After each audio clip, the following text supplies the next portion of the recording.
Hello everyone.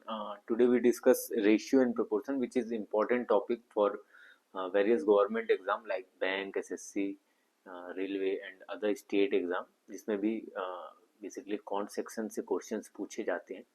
सो ये session basically अपन beginners के लिए रखा हुआ है, जिसमें बिल्कुल बेसिक कंसेप्ट से बात करेंगे कि रेशियो क्या है, उसका यूज क्या है. सो सबसे पहले जानते हैं कि भाई रेशियो जो है उसका यूज क्या है. तो रेशियो का जो यूज है वो कहीं ना कहीं कंपैरिजन के लिए होता है, और जब भी हम कंपैरिजन की बात करते हैं, तुलना की बात करते हैं, तो कंपैरिजन के लिए हमें मिनिमम कम से कम एक से अधिक व्यक्तियों की आवश्यकता होती है, दो लोगों की आवश्यकता होती है मिनिमम, और मैक्सिमम हम जितने भी कंसीडर कर सकते हैं. सो मिनिमम दो वैल्यू या दो लोगों की जरूरत पड़ती है जिसमें हम कंपैरिजन कर पाए. और कंपैरिजन में जनरली हम कोई वैल्यू किसी से कितनी बड़ी है या कितनी छोटी है या कितनी ज़्यादा है या कितनी कम है, इन सभी चीज़ों का जो है डिस्कशन करते हैं कंपैरिजन में. सो यहाँ पे स्क्रीन पे मैंने एक एग्जांपल ले रखा हुआ है. दो पर्सन दिख रहे हैं, ए और बी. सो अगर मैं इनकी हाइट की ही बात करूं कि भाई सबसे जो है हाइट ज़्यादा किसकी है या बड़ा कौन है, तो यहाँ पे सीधा आंसर जो है, ऑब्वियस आंसर जो है वो क्या होगा, बी जो है वो क्या है, बड़ा है. बट बी बड़ा है, किससे बड़ा है? सो आप कहेंगे बी जो है वो किससे बड़ा है, ए से बड़ा है. मतलब यहाँ पे हमें जब भी हम कंपैरिजन करते हैं, किसी को बड़ा बताते हैं, किसी को छोटा बताते हैं, तो एक रेफरेंस की जरूरत जरूर होती है. जैसा कि यहाँ पे रेफरेंस जो है, रेफरेंस का काम जो है वो ए कर रहा है कि बी बड़ा तो है, बट किसके रेफरेंस में बड़ा है, बी बड़ा है ए के रेफरेंस में. सिमिलर मैनर में अपन यहाँ पे देखें तो दो टावर आपको स्क्रीन पे दिखाई देंगे. एक टावर है टोक्यो टावर और दूसरा टावर है आईफिल टावर, वेरी पॉपुलर. तो अगर मैंने बात करें कि भाई कौन सा टावर सबसे छोटा है, इन दोनों में टावर कौन सा छोटा है, तो ऑब्वियस मेंशन किया गया है यहाँ पे, मेजरमेंट मेंशन किया गया है. जो टोक्यो टावर है वो 333 मीटर है और जो आईफिल टावर है वो 330 मीटर है. तो मैंने बोला भाई कौन सा टावर छोटा है, तो आप कहेंगे ऑब्वियस है आईफिल टावर जो है वो छोटा है. बट किसके रेफरेंस में छोटा है, तो यहाँ पे टोक्यो टावर के रेफरेंस में. सो यहाँ पे रेफरेंस की तरह एक्ट कौन कर रहा है भाई, रेफरेंस की तरह एक्ट कर रहा है आपका टोक्यो टावर. और जैसे ए और बी में रेफरेंस की तरह कौन एक्ट कर रहा था भाई, पर्सन ए जो है वो रेफरेंस की तरह एक्ट कर रहे थे. तो जब भी हम कंपैरिजन करेंगे भाई, तो कंपैरिजन के लिए हमें एक रेफरेंस की जरूरत होगी. ठीक है. सो रेशियो हम कह सकते हैं, ratio is used for comparison among two or more then to, दो या दो से अधिक चीज़ों के बीच में हम कंपैरिजन कर सकते हैं. और भी किन चीज़ों को लेके कंपैरिजन किया जा सकता है, ये भी यहाँ पे डिस्कस कर लेते हैं भाई. जैसे मैंने बात किया भाई कि लेट से यहाँ पे ठीक है, और भी चीज़ों को लेके कंपैरिजन किया जाता है. लेट से मैंने बोला भाई ए की हाइट की बात कर लेता हूँ, और वहीं पे बी की भी हाइट की बात कर लेते हैं. दो पर्सन कंसीडर किया हुआ है अपन ने, ए और बी, इनकी हाइट की बात कर लेते हैं. तो मैंने बोला भाई ये 170 सेंटीमीटर के हैं और ये 150 सेंटीमीटर के हैं. तो ऑब्वियस सी बात है, क्या इनके बीच में कंपैरिजन हो पाएगा, तो बिल्कुल हो पाएगा. सेंटीमीटर से सेंटीमीटर, जीरो से जीरो कैंसिल होके 17:15 इनकी हाइट का रेशियो निकल कर सामने आएगा. ठीक है. बट वहीं पे अगर एक और एग्जाम्पल से इस चीज को समझे, एक और एग्जाम्पल से इसको समझते हैं, एक मिनट, एक और एग्जाम्पल से इसको देखते हैं भाई कि ए की हाइट और बी के वेट की बात कर लेते हैं. देखते हैं क्या यहाँ पे कंपैरिजन पॉसिबल है. तो मैंने बोला भाई हाँ, ए की हाइट 170 सेंटीमीटर है और बी का वेट मैंने बोला भाई 50 केजी है. तो क्या यहाँ पे कंपैरिजन हो जाएगा, ये भी तो दो व्यक्ति हैं. बट नहीं, यहाँ पे कंपैरिजन पॉसिबल नहीं है, क्योंकि ये जो है ये सेंटीमीटर में है, जो कि यूनिट किसकी है, लेंथ की यूनिट है. और जो केजी है ये किसकी है, मास की, मतलब वेट की यूनिट है. आप कितनी भी कोशिश कर लो, सेंटीमीटर आपका मीटर में चेंज हो सकता है, किलोमीटर में चेंज हो सकता है, मिलीमीटर में चेंज हो सकता है, इंच, फीट, इन सब में चेंज हो सकता है. बट जो आपका वेट है, किलोग्राम है, वो कितनी भी कोशिश करेंगे, ग्राम, पाउंड या अदर मेजरमेंट में हो सकता है, बट ये कभी भी लेंथ मेजरमेंट में कन्वर्ट नहीं हो सकता। और जब यूनिट ही सेम नहीं होंगे, that means physical quantities same नहीं होंगी, तो कंपैरिजन पॉसिबल नहीं होगा। So we can say that ratio is used for comparison among two or more than two similar type of quantity, similar type of quantity।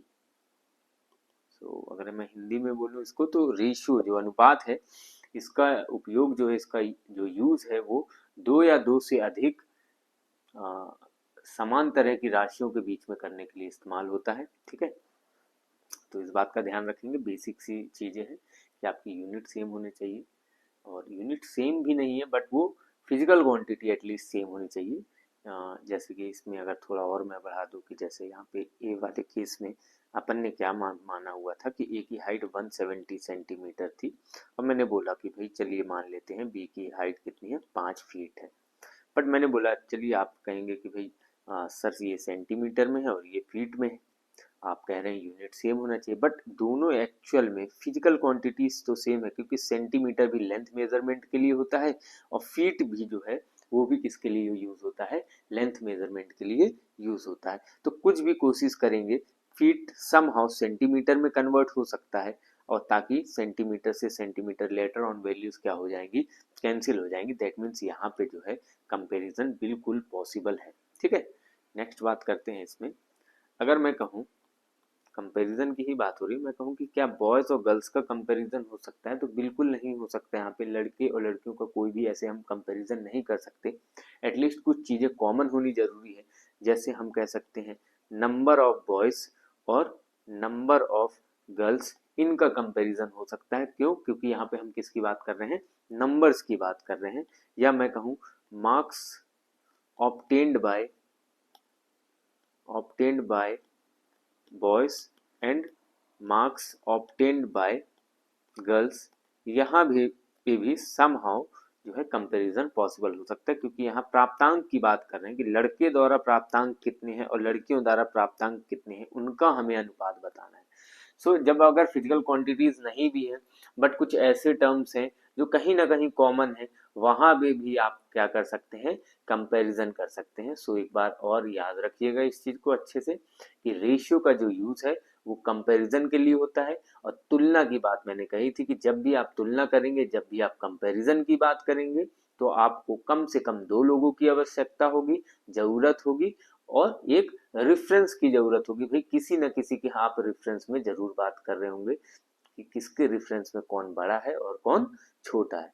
इसके आगे further और discuss करते हैं। भाई जानते हैं कि रेशियो है क्या, इसका अस्तित्व क्या है, कैसे एग्जिट करता है, कैसे काम करता है। ठीक है ना, तो इस पे आगे बढ़े। एक छोटा सा अपन यहाँ पे टर्म समझ लेते हैं, को प्राइम टर्म समझ लेते हैं। को प्राइम मतलब भाई हिंदी में अगर इसको बोले तो सह अभाज्य संख्याएं, सह अभाज्य संख्याएं, को प्राइम नंबर्स। अब ये को प्राइम नंबर्स क्या है, तो इसकी जनरल भाई डेफिनेशन है, जिनका एचसीएफ क्या होगा, 1 होगा। ऐसे नंबर जिनका ओवरऑल एचसीएफ क्या होगा, 1 होगा, वो आपके क्या कहलाएंगे, को प्राइम नंबर्स कहलाएंगे। इसके एग्जांपल्स देखते हैं, तो इसके एग्जांपल में आ जाएगा भाई 2 और 3। देखेंगे इनमें कॉमन के नाम पे अगर आप देखेंगे तो सिर्फ और सिर्फ आपको 1 कॉमन मिलेगा। और एग्जांपल देखें तो 2, 3, 4 देखेंगे। अगर इसमें ओवरऑल की बात करें, ओवरऑल अगर एचसीएफ लेंगे तो आपको क्या मिलेगा, 1 कॉमन मिलेगा। तो मैं कह सकता हूँ कि 2, 3, 4 ये जो नंबर है, इनके पेयर्स ऑब्वियस सी है बात है, ये क्या कहलाएंगे, आपके को प्राइम नंबर्स कहलाएंगे। या अगर मैं बात करूँ 5, 7, 9 की बात करूँ, तो इनका भी ओवरऑल एचसीएफ क्या है, 1 है। ये भी आपके क्या कहलाएंगे भाई, को प्राइम नंबर्स कहलाएंगे। बट अगर यहाँ पे मैं बात करूँ 15 और 18 की, कि क्या ये को प्राइम नंबर्स हैं, तो बिल्कुल नहीं, क्योंकि इनका एचसीएफ क्या है भाई, 3 है, क्योंकि 3 15 में भी होता है और 3 18 में भी होता है। और हमारी डेफिनेशन क्या है को प्राइम नंबर की, कि ऐसे नंबर जिनका एचसीएफ क्या होगा, 1 होगा, वही को प्राइम नंबर्स की कैटेगरी में आएंगे। तो यहाँ पे जो आपका 15 और 18 है वो को प्राइम नंबर की कैटेगरी में नहीं आएंगे। ठीक है, तो ये को प्राइम का इंट्रोडक्शन हो गया। नेक्स्ट मूव करते हैं भाई अपन रेशियो के बीच में, और एक एग्जांपल के थ्रू समझेंगे कि मैंने बोला भाई नंबर ऑफ बॉयज और नंबर ऑफ गर्ल्स, इनका रेशियो मैंने बोल दिया भाई 3 रेशियो कितना है 2 है। नंबर ऑफ बॉयज और नंबर ऑफ गर्ल्स का रेशियो कितना है 3 रेशियो 2 है। अगर मैं इतनी ही बात कहूँ कि इनका जो रेशियो है 3 रेशियो 2 है, तो बताइए कि लड़कों की संख्या क्या होगी और लड़कियों की संख्या क्या होगी। तो ये पॉसिबल तो नहीं है बताना एग्जैक्ट कि क्या लड़के और लड़कियों की संख्या होगी, क्योंकि हो सकता है वहाँ पे 6 लड़के हों और 4 लड़कियां हों, तो भी रेशियो आपका क्या बनेगा 2 रेशियो 3 बनेगा। या हो सकता है वहाँ पे 6000 लड़के हों 4000 लड़कियां हों, तो भी रेशियो आपको देखने को क्या मिलेगा 3 रेशियो 2। हो सकता है वहाँ पे 60 लड़के 40 लड़कियां हों, तो भी रेशियो क्या मिलेगा 3 रेशियो 2। या और समझने की बात करें तो हो सकता है वहाँ पे 3 लाख लड़के 2 लाख लड़कियां हों, तो भी रेशियो आपको क्या देखने को मिलेगा 3 रेशियो 2। तो इसका एक जनरल कंक्लूजन ये निकलता है भाई कि रेशियो जो है वो क्या करता है, वो इन्फिनाइट वैल्यू आपको क्रिएट करके दे सकता है। वो क्या कर देगा, इन्फिनाइट वैल्यू क्रिएट करके दे देगा। इसका मतलब ये है भाई कि इसका जो स्थिति है, इसकी जो कंडीशन है वो स्टेबल नहीं है। इस चीज को ध्यान में रखेंगे, बिल्कुल बेसिक कॉन्सेप्ट है, बहुत नोट करने वाली इसमें कोई चीजें नहीं है। आपको बस समझते चलना है कि रेशियो है क्या, काम कैसे करता है, बस आपको इतना समझते चलना है इस वीडियो के माध्यम से। और बहुत ज़्यादा चीज़ें इसमें नोट करने की नहीं है, क्योंकि आगे ऐसी ऐसी चीज़ें हैं जो आपको नोट करनी पड़ेंगी, तो इसको ज़्यादातर आप समझने की ही कोशिश करें तो ज़्यादा बेहतर होगा। तो यहाँ पे ज़रूर समझेंगे कि भाई इन्फिनाइट वैल्यू क्रिएट करता है रेशियो, स्टेबल नहीं है, फिक्स नहीं है। बट वहीं पे एक अगर अदर एग्जाम्पल लूँ मैं कि भाई नंबर ऑफ बॉय और नंबर ऑफ गर्ल्स, किसी क्लास में 120 लड़के हैं और मैंने बोला 100 क्या है भाई लड़कियां हैं। ये एक आपका एक्चुअल डेटा कहलाएगा, इस चीज का ध्यान रखना। इसको हम क्या बोलेंगे, ये आपका एक्चुअल डेटा कहलाएगा, वास्तविक डेटा है भाई कि सच में वहां पे 120 लड़के हैं और 100 क्या है लड़कियां हैं। तो मैंने बोला भाई चलिए रेशियो बताइए, तो लड़के और लड़कियों का रेशियो क्या होगा। तो आई होप कि इतना बेसिक तो क्लियर होगा कि जब भी रेशियो बताते हैं तो नंबर्स जो भी होंगे उनको सिंपलेस्ट फॉर्म में रखना है। दोनों ही नंबर में 20 कॉमन है, तो 20 से डिवाइड करने पे ये आ जाएगा 6 रेशियो 5। ठीक है, ये क्या आ जाएगा 6 रेशियो 5। कैसे आया, हमने जो इनमें कॉमन फैक्टर था, हाईएस्ट कॉमन फैक्टर 20, उसको क्या कर दिया अपन ने डिवाइड कर दिया, और आपको क्या रेशियो मिला है बॉयज और गर्ल्स का 6 रेशियो 5 मिला। अच्छा 6 रेशियो 5 को देखकर कुछ ध्यान आ रहा होगा कि अभी अपन ने पढ़ा ये कैसे नंबर है, ये आपके कोप्राइम नंबर है। ये कैसे नंबर है आपके को प्राइम नंबर है। तो कहीं ना कहीं यहाँ पे अंदाजा लगाया जा सकता है कि रेशियो इज लाइक को प्राइम नंबर्स, ऐसा अपन कह सकते हैं। ठीक है ना, क्योंकि हमेशा वो भी सिंपलेस्ट फॉर्म में रहता है।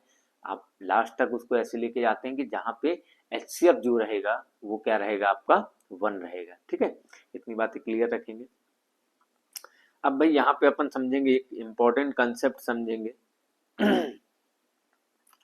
एक होगा आपका नंबर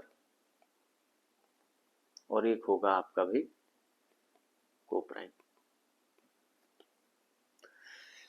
तो भाई यहाँ पे अपन को पता है कि नंबर जो होते हैं फिक्स होते हैं। अगर मैं बोल दूं भैया कि किसी क्लास में इतने लड़के हैं इतनी लड़कियां, दैट मीन्स वहां पे फिक्स है। बट पहले एग्जांपल में अपन ने देखा था कि रेशियो के बेसिस पे आप ये नहीं बता सकते कि डेटा आपका क्या है फिक्स है। ठीक है, सो यहाँ पे नंबर जो होते हैं वो फिक्स होते हैं। को प्राइम या जिसको मैं रेशियो भी नाम दे सकता हूँ, वो क्या होते हैं आपके नॉट फिक्स्ड होते हैं, मतलब इनकी कंडीशन जो है वो स्टेबल नहीं है।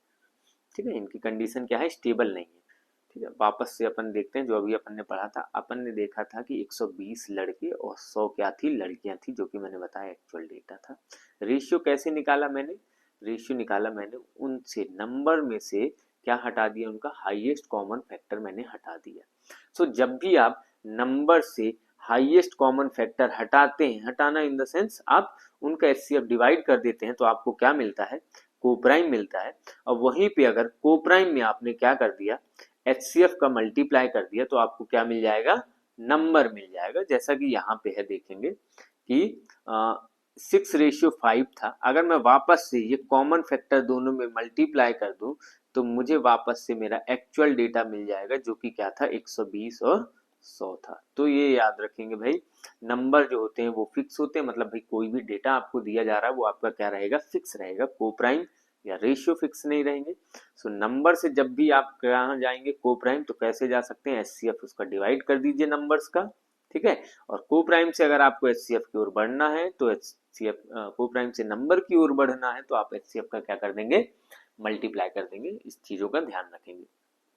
या अदर लैंग्वेज में मैं बताऊं भाई कि आप नंबर को एक जीतता जाता इंसान की तरह मान सकते हैं और को प्राइम को आप कहीं ना कहीं एक मृत इंसान की तरह मान सकते हैं। तो मैं अगर इन जनरल सेंस बोलूं कि भाई जीतता जाता इंसान काम कर सकता है या मृत इंसान, एक जनरल कॉन्टेक्स्ट में बात कर रहा हूँ, तो आप कहेंगे कि भाई जीतता जाता इंसान जो है वो काम कर सकता है, और एचसीएफ को उस इंसान की आत्मा की तरह भी ले सकते हैं। सो जब भी किसी इंसान के शरीर से उसकी आत्मा निकल जाती है तो वो एक क्या हो जाता है, मृत घोषित कर दिया जाता है, मतलब वो आगे फर्दर जो है काम नहीं कर सकता। बट वही उसी मृत शरीर में अगर आपने ये एचसीएफ मंत्र फूंक दिया तो वो क्या हो जाएगा, जीवित हो जाएगा और क्या है, काम करने लगेगा, ठीक है। सो यहाँ पे देखेंगे कि ये याद रखना, एचसीएफ जो है कहीं ना कहीं आत्मा की तरह काम करेगा, ठीक है। नेक्स्ट इसमें आगे बढ़ते हैं, कुछ एक आध एग्जाम्पल्स ले लेते हैं, क्वेश्चंस ले लेते हैं और बेसिक अंडरस्टैंडिंग। जैसे मैंने बोला, two numbers are in ratio 2:3 and their sum 25. Find smallest number। तो मैंने यहाँ पे भी जनरल से एक क्वेश्चन लिखा है, एक बेसिक एग्जांपल के लिए लिखा है कि two numbers are in ratio 2:3 and their sum is 25। Find क्या करना है, स्मॉलेस्ट नंबर करना है। सो भाई जब भी रेशियो के क्वेश्चंस आते हैं तो दो काम जरूर ध्यान देंगे, दो आपके की पॉइंट मैं बोल दे रहा हूँ, दो की पॉइंट्स को ध्यान में रखिएगा। पहला है, रेशियो को स्टेबल बनाएंगे,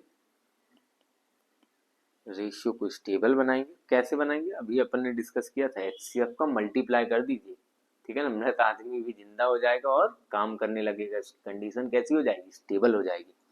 और दूसरा काम क्या है, हेडिंग टूवर्ड्स एक्चुअल डेटा, ठीक है। इसको मैं समझाता हूं, पहले क्वेश्चन की बढ़ते हैं। Two numbers are in ratio 2:3 and their sum is 25।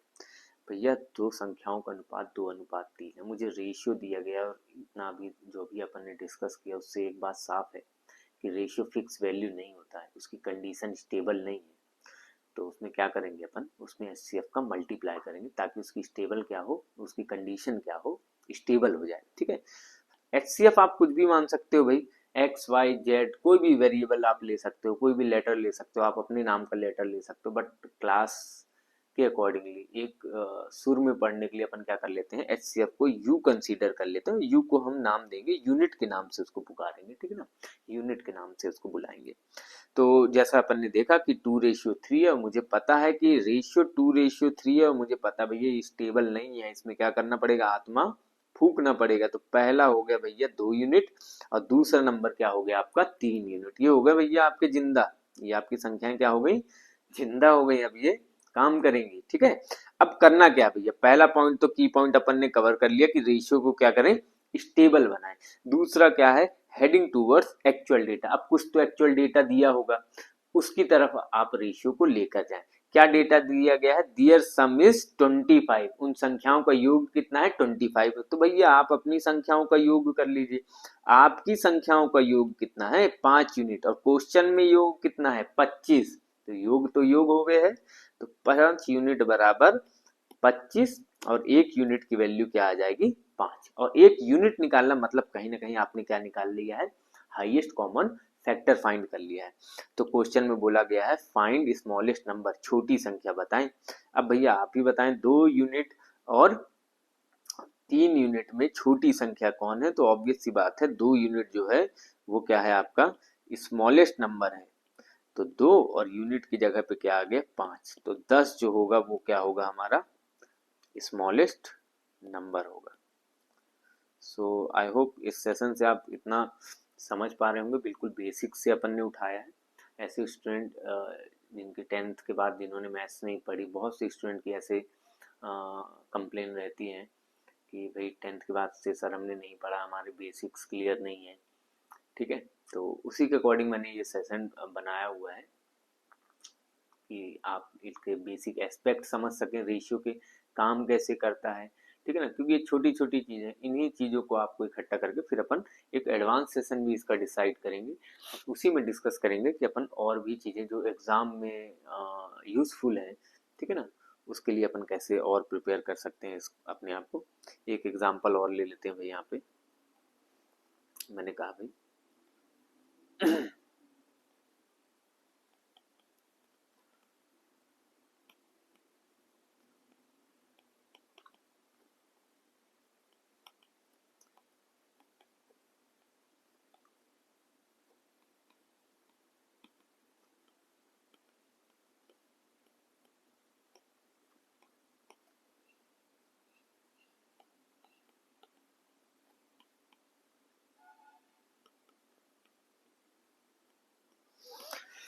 सो यहाँ पे एक क्वेश्चन और लिया अपन ने कि 2 numbers are in ratio 5:3 and their difference is 24। हमें क्या बताना है? स्मॉलेस्ट नंबर बताना है।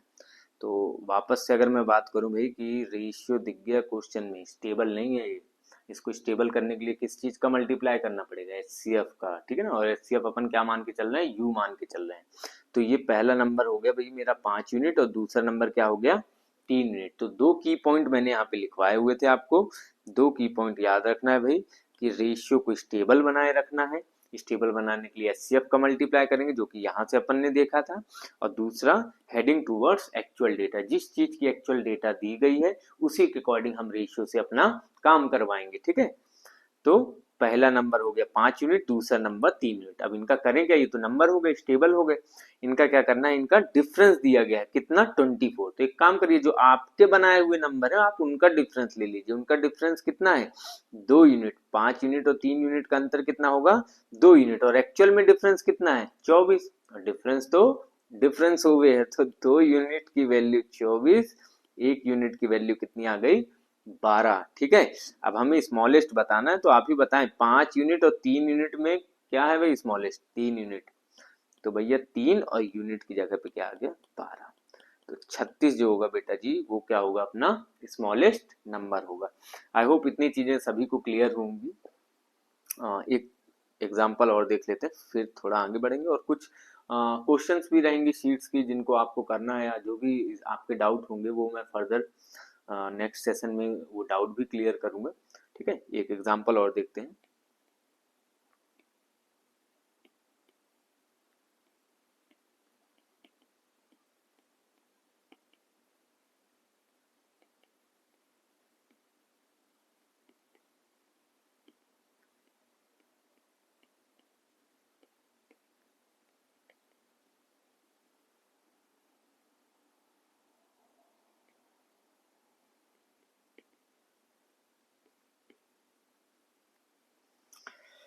ठीक है भाई, यहाँ पे आगे बढ़ते हैं। क्वेश्चन क्या कह रहा है? क्वेश्चन कह रहा है 2 numbers are in ratio 2:3 and their product is 24। Find क्या करना है अपन को? सम बताना है। भाई 2 नंबर है, उनका रेशियो 2:3 दिया गया है और उनका प्रोडक्ट कितना है 24 है। अगेन रेशियो दिख गया, कंडीशन स्टेबल नहीं है, कंडीशन स्टेबल बनानी पड़ेगी, एचसीएफ का मल्टीप्लाई करना पड़ेगा।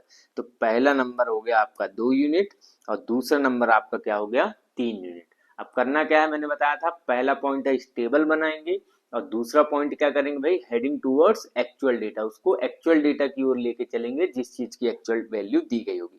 एक्चुअल वैल्यू दी गई है उनके प्रोडक्ट की, प्रोडक्ट मतलब गुणनफल। तो भैया आपकी पहली संख्या 2 यूनिट, दूसरी संख्या 3 यूनिट, इनका प्रोडक्ट कितना हो जाएगा 2 3 जा 6, और unit into unit, x into x क्या हो जाता है x square. Similar manner unit into unit unit square. तो ये आपकी संख्या का प्रोडक्ट है और क्वेश्चन में प्रोडक्ट कितना है 24। तो 6 यूनिट स्क्वायर की वैल्यू 24, बेटा यूनिट स्क्वायर की वैल्यू कितनी आ जाएगी 4, और यूनिट की वैल्यू क्या हो जाएगी 2, क्योंकि भैया आपको पता है जो 4 है वो किसका स्क्वायर है, 2 का ही स्क्वायर है, ठीक है। तो ये हो गया भैया यूनिट, यूनिट आना मतलब HCF फाइंड कर लेना। अब करना क्या है भैया, आपको फाइंड सम बोला गया है, सम बताना है, दोनों संख्याओं का सम फाइंड करना। तो भैया आपकी संख्या एक थी 2 यूनिट, दूसरी थी 3 यूनिट, आप इनका सम कर लीजिए, कितना आ गया 5 यूनिट। अब भैया 5 यूनिट तो 5 और यूनिट की जगह पे क्या आ गया 2, तो आंसर कितना हो जाएगा 10। तो आई होप ये जो बेसिक सेशन था ये आप लोगों को क्लियर होगा, जिसमें अपन ने रेशियो के बारे में डिस्कस किया कि भाई रेशियो का जो काम है वो कहीं ना कहीं कंपैरिजन के लिए होता है। पहला चीज ये अपन ने डिस्कस किया, तुलना करने के लिए इस्तेमाल होता है। तुलना करने के लिए मैंने बोला कि मिनिमम 2, मैक्सिमम जितनी आपकी आवश्यकता है उस अनुसार ले सकते हैं। और कंपैरिजन के लिए इंपॉर्टेंट जो टर्म था वो मैंने बताया था भाई, रेफरेंसेस इंपॉर्टेंट होते हैं कि किसके रेफरेंस में आप, है ना, किसके रेफरेंस में शर्मा जी का बेटा कौन है, इसके रेफरेंस में बताया जा सके कि ये आप कम पढ़ते हैं, आप नहीं पढ़ते, ठीक है। सो रेफरेंसेस की बात करेंगे कि एक रेफरेंस होना जरूरी है जिसके रेफरेंस में आप बता सके कि कोई वैल्यू या कोई व्यक्ति ज्यादा है, कम है, बड़ा है, छोटा है, ठीक है। और कंपैरिजन के बाद मैंने बताया कि रेशियो का एक रिलेशन जो अपन ने बताया वो बताया किससे भाई, कहीं ना कहीं को प्राइम से, और जो कि दोनों जो है नॉट फिक्स्ड है, ये फिक्स्ड नहीं है, इनके आधार पे अगर आप चलोगे तो इनफिनाइट वैल्यूज देखने को मिलेंगी आपको, ठीक है ना। तो इनको फिक्स करना हमारा काम था। और रेशियो को फिक्स करते हैं कैसे भाई, रेशियो को फिक्स करना है आपको तो HCF का क्या करना पड़ेगा, मल्टीप्लाई करना पड़ेगा, तब वो जाकर क्या होगा फिक्स होगा। और दो काम ही मैंने बोले थे कि उनको स्टेबल रखना हमारा काम है, उसके बाद जो भी आपको एक्चुअल डेटा होगा उसी की तरफ आपको क्या करना है, आगे लेकर चलना है अपने डेटा को, ठीक है। और जाते जाते एक और लास्ट क्वेश्चन देख लेते हैं, फिर नेक्स्ट सेशन जो अभी अपन देखेंगे उसमें हम डिस्कस करेंगे कि भाई कंबाइन रेशियो क्या है, अदर जो भी इंपॉर्टेंट। एक लास्ट क्वेश्चन और देखते हैं इस कंसेप्ट से regarding, two numbers are in ratio 2:5, sum of their square, किसका स्क्वायर भाई, उनके स्क्वायर का सम, ठीक है ना, sum of their square is 116, find greatest number. तो भैया सम ऑफ दियर स्क्वायर मतलब वर्गों का योग, जो भी संख्या है ना उनके वर्गों का योग जो है वो आपको कितना दिया गया है 216 दिया गया है। सो लेट्स से भैया वापस से आ जाते हैं 2:5, स्टेबल कंडीशन नहीं, इनको स्टेबल बनाएंगे। पहला नंबर 2 यूनिट, दूसरा नंबर 5 यूनिट, ठीक है। अब हमें क्या दिया गया है, हमें दिया गया है उनके स्क्वायर का सम, तो पहले इसका स्क्वायर कर लो और इसका स्क्वायर कर लो, इनका सम कितना दिया गया क्वेश्चन में 116। भाई आपकी संख्या का आ गया 4 यूनिट स्क्वायर और 25 यूनिट स्क्वायर, आप जोड़ेंगे तो जोड़ने पे आएगा आपको 29 यूनिट स्क्वायर। ये है आपके स्क्वायर का सम, और क्वेश्चन में वो चीज दी गई है 116। तो 29 यहाँ से डिवाइड होगा, आराम से करिएगा, कितना आंसर आ जाएगा 4। यूनिट स्क्वायर की वैल्यू अगर 4 है तो यूनिट की वैल्यू कितनी आ जाएगी 2। ग्रेटेस्ट नंबर बताना है, ग्रेटेस्ट नंबर मतलब 2 यूनिट और 5 यूनिट में ग्रेटेस्ट कौन सा है, तो 5 यूनिट ग्रेटेस्ट है भाई। 5 यूनिट की जगह अपन ने 2 निकाल दिया है, आंसर क्या आ जाएगा 10। 10 जो है वो आपका क्या होगा ग्रेटेस्ट नंबर होगा, ठीक है। So thank you so much for this session. Next session में अभी और भी जो बेसिक कंसेप्ट हैं, अलग अलग कंसेप्ट हैं, उनको भी हम डिस्कस करेंगे। Hope you like the session.